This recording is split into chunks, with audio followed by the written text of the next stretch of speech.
Bonjour les filles, me voici pour une vidéo pour les 9 mois de ma fille. Donc elle a eu 9 mois le 5 juillet, donc aujourd'hui, mais là vous verrez ça samedi. Donc ce mois-ci il s'est passé énormément de choses. Du coup au niveau de son poids etc, je ne sais pas parce que j'ai pas réussi à avoir de rendez-vous aujourd'hui parce qu'elle est en vacances. Mais j'ai essayé de la mesurer moi-même, elle fait 74 cm, mais ça c'était déjà depuis ses 8 mois voire 7 mois et demi. Donc ensuite les grands changements ont été qu'elle a commencé à ramper, je crois, peut-être que je vous avais dit dans la vidéo des 8 mois parce qu'elle a fait quelques jours, 3-4 jours avant les 8 mois. Mais voilà, dès ces 8 mois c'était voilà, ramper, et donc elle rampe de plus en plus vite, elle nous suit partout, donc voilà, c'est trop marrant, elle vient chouiner à nos pieds quoi. Donc elle va super vite. Au départ elle rampait donc juste avec les bras et elle avait les jambes croisées comme ça, elle les utilisait pas. Et maintenant donc il y a un pied, le pied gauche, oui son pied gauche, ça l'aide à pousser donc elle va encore plus vite. Donc voilà au niveau de ça. Ensuite, toujours pour la motricité, elle se met à quatre pattes, mais en fait elle est assise et elle se met à quatre pattes et puis elle tombe hop à plat ventre pour après ramper. Et des fois quand elle est par terre sur le ventre, elle se remet à quatre pattes toute seule, mais elle avance pas, elle reste en position où elle bouge, enfin voilà, elle fait des rebondis. Et là depuis samedi, donc ça fera une semaine pour vous, elle recule en fait jusqu'à ce qu'elle se mette à quatre pattes. Donc ça c'est sa manière, elle fait de plus en plus vite, c'est sa manière en fait pour s'asseoir. Donc voilà, elle a quatre pattes et elle recule jusqu'à ce qu'elle s'assied. Donc du coup voilà, elle sait s'asseoir maintenant. Quand elle est sur le canapé avec un petit oreiller en dessous, voilà, allongée, ou dans le lit avec nous, elle arrive à forcer ou à tirer un peu un bout, un côté de canapé, et à se redresser toute seule aussi. Donc voilà, tout à l'heure elle était dans le lit, donc il n'y avait pas du tout, je ne sais pas comment elle s'est mise, mais je l'ai retrouvée assise en train de jouer au lieu de dormir. Donc c'est la première fois que je la retrouve comme ça à la sieste. Donc du coup je ne sais pas parce qu'il n'y a pas beaucoup de place, alors je ne sais pas si elle était sur le ventre, qu'elle a reculé un petit peu et qu'elle s'est assise, ou si elle s'est redressée toute seule. Je pense qu'elle s'est redressée toute seule avec le tour de lit, je ne sais pas parce que... Je sais pas parce que le tour de lit était un peu défait. Donc du coup voilà, au niveau de la motricité, énormément de progrès, donc c'est trop mignon et ça évolue super vite, alors que après les 6 mois, 5-6 mois quand elle a fait ses dents et qu'elle a tenu assise, après elle avait plus trop de progrès puisqu'elle faisait ses nuits et puis voilà. Et là au final donc voilà, il y a ça comme progrès. Ensuite elle aime bien être debout, donc maintenant elle a compris le système et elle tient debout sur ses pieds, enfin quand on la tient, ou s'il y a le canapé, des fois elle veut attraper un objet mais elle n'a pas compris qu'il fallait avancer d'un pas, donc elle avance que les bras. Mais voilà, sinon elle tient debout avec notre aide ou le canapé. Donc voilà, elle n'arrive pas à se redresser encore toute seule parce que le canapé il est trop haut, donc une fois elle a essayé et puis elle est tombée. Et sinon elle l'a déjà fait sur une petite table, avec une banquette et une petite table. Voilà, elle se redressait toute seule et voilà, elle essayait de grimper sur la table. Donc ça voilà, mais quand c'est trop haut, le canapé est trop haut. Ensuite, au niveau du parler, on va dire, elle dit toujours pas papa maman, mais je sais pas trop à quel âge c'est. Il y en a, ils commencent à dire ça à 6-7 mois, ils disent mama ou tout ça. Mais voilà, moi elle a fait les dents donc elle peut pas tout faire. Et là donc après les 8 mois elle a commencé à dire papa papa papa, mais en continu, c'est pas... Voilà, c'est du gazouillement, c'est pas... elle sait pas ce que ça veut dire. Et sinon papa papa da da da da ta ta ta ta ta, comme ça. Voilà, c'est les syllabes qu'elle dit. Donc voilà au niveau de ça. Ensuite elle est toujours très souriante, elle crie, mais là un petit peu moins parce que là je commence à plus rigoler, parce que au départ ça nous fait rire parce qu'elle crie vraiment, mais elle crie aussi méchamment. Donc elle crie pour jouer, donc c'est mignon, on joue et donc elle pousse des cris de joie. Mais elle crie aussi quand elle est pas contente et quand elle nous engueule, parce que elle fronce les sourcils en criant.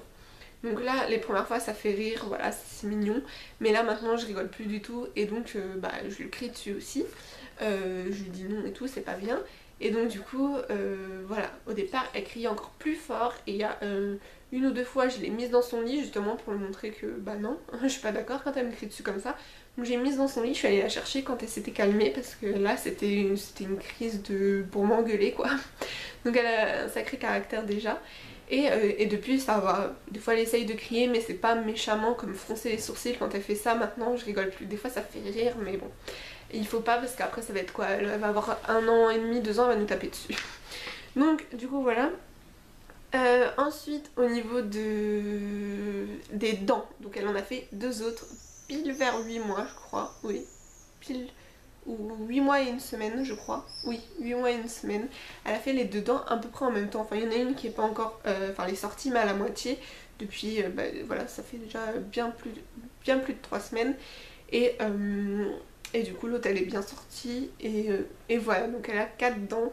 Elle me fait 2 par 2 à chaque fois, toujours sans les fesses rouges, sans le fièvre, sans rien. Elle a même pas râlé pour celle-là, mais elle recommençait juste à mettre un peu plus les mains à la bouche et un peu plus à baver.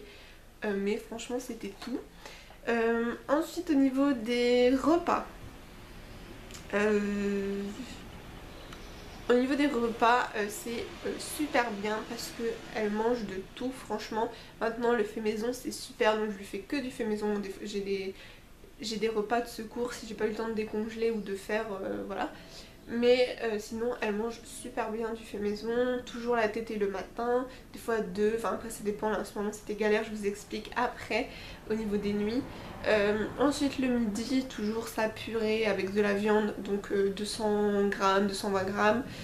Ensuite il y a son yaourt, donc un grand yaourt Nestlé parce qu'un petit ça ne me suffit pas. Elle adore les yaourts, elle est contente quand je lui apporte. Donc ensuite elle boit de l'eau, ça elle y arrive bien, ça dépend des jours, faut vraiment que ce soit en début de repas parce que vu qu'elle a faim, bah voilà, elle veut bien boire. Après en fin de repas il y a plus du mal, et entre les deux, entre la purée et le yaourt pour lui nettoyer sa bouche et tout, elle arrive aussi à boire, donc ça tant mieux, surtout quand c'est après des féculents, des lentilles ou des pâtes, ça va à boire. Ensuite au niveau du goûter, donc c'est une compote et un yaourt fait maison.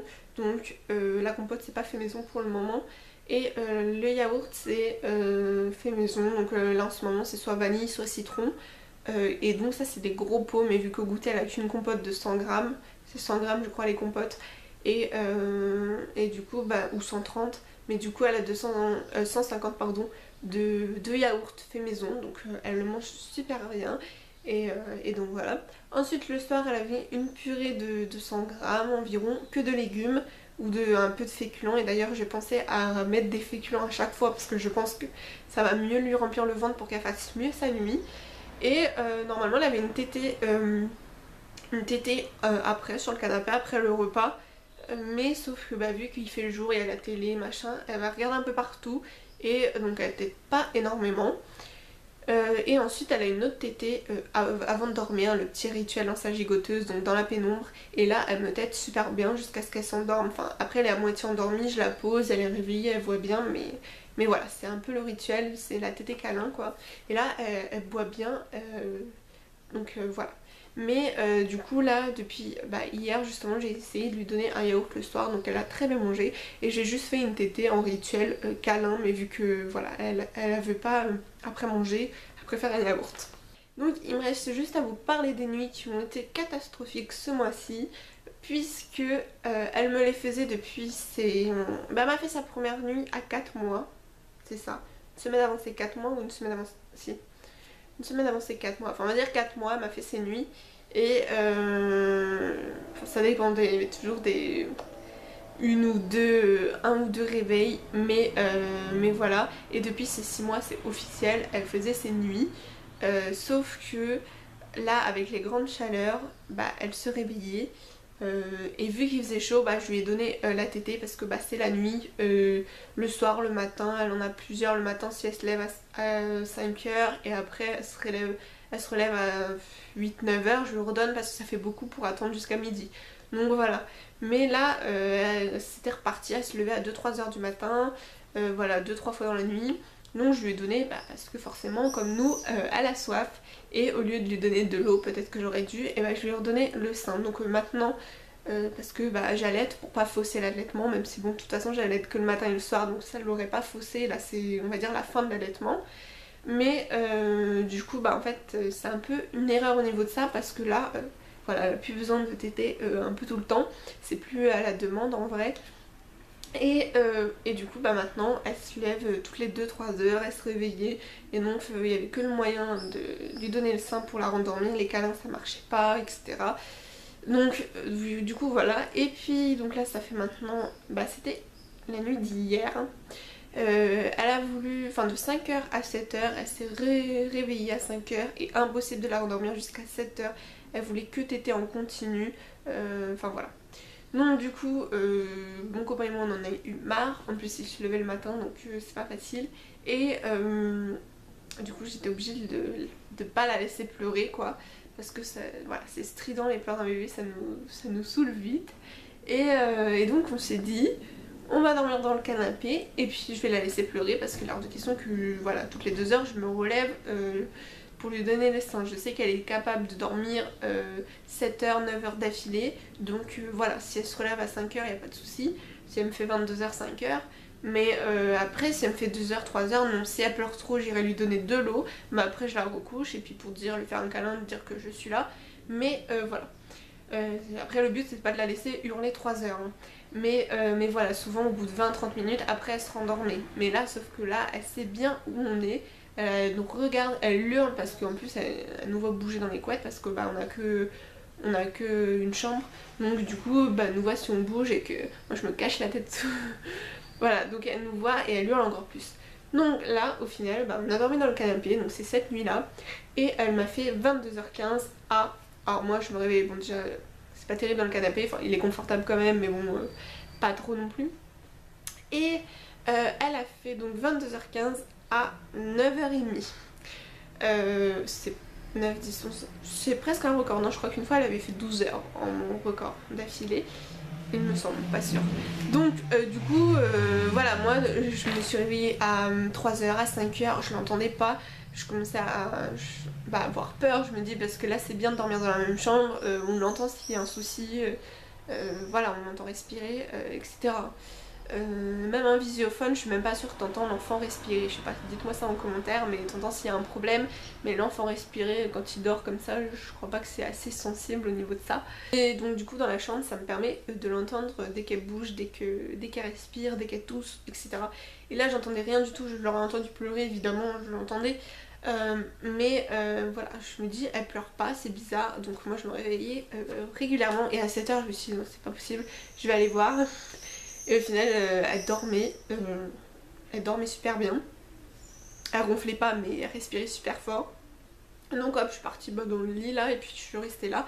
Et après voilà j'avais un rendez-vous donc voilà elle devait se réveiller, j'avais un rendez-vous à 10h donc 9h30 etc. J'attendais, je commençais à me préparer à prendre des habits dans la chambre et donc là après elle m'a entendue, mais sinon je sais pas, elle aurait dormi jusqu'à midi hein. Mais du coup voilà, je pense que c'est mieux, on va faire ça, je crois qu'on va héberger dans le salon. Mais je comprends pas parce que avant avant il n'y avait pas de soucis, on dormait dans la chambre et il n'y avait pas de soucis. Cette nuit c'était positif donc on verra. On verra pour les autres nuits, après on restera de dormir dans la chambre et si ça va pas du tout bah je crois qu'on va rester dans le canapé.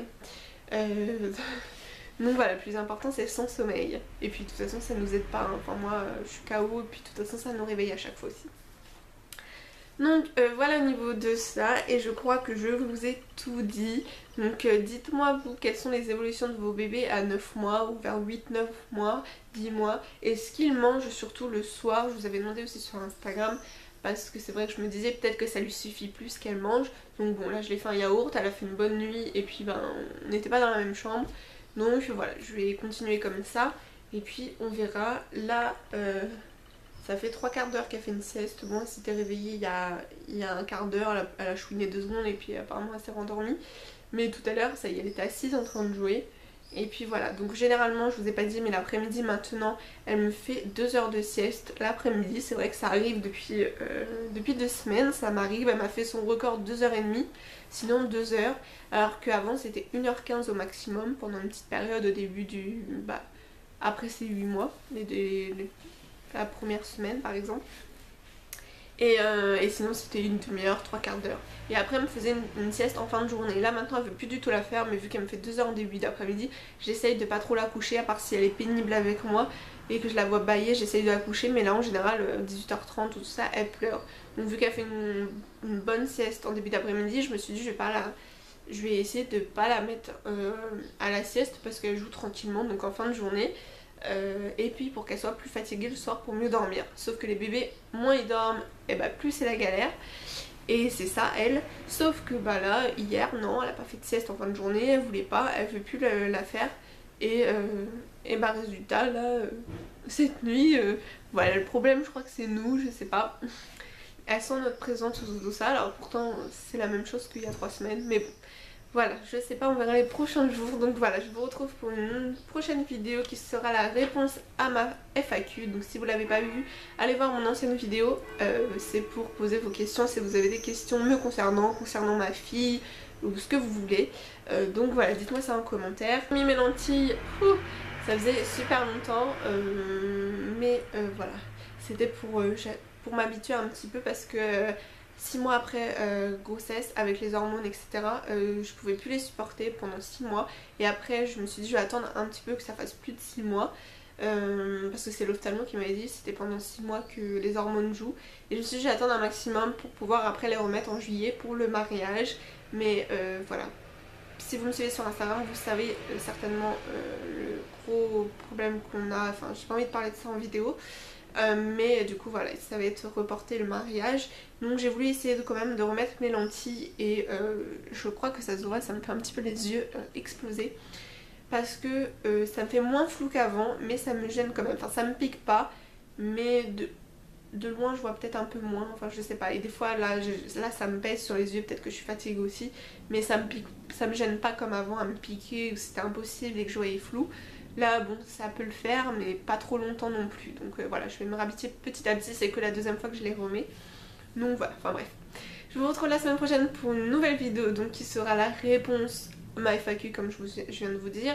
Et la semaine d'après vous aurez un haul, donc n'oubliez pas de vous abonner si vous voulez voir tout mon suivi au niveau des mois de ma fille et puis des hauls qui vont arriver. Je sais que vous aimez bien les hauls sur ma chaîne. Donc voilà, je vous retrouve la semaine prochaine pour une autre vidéo. Gros bisous.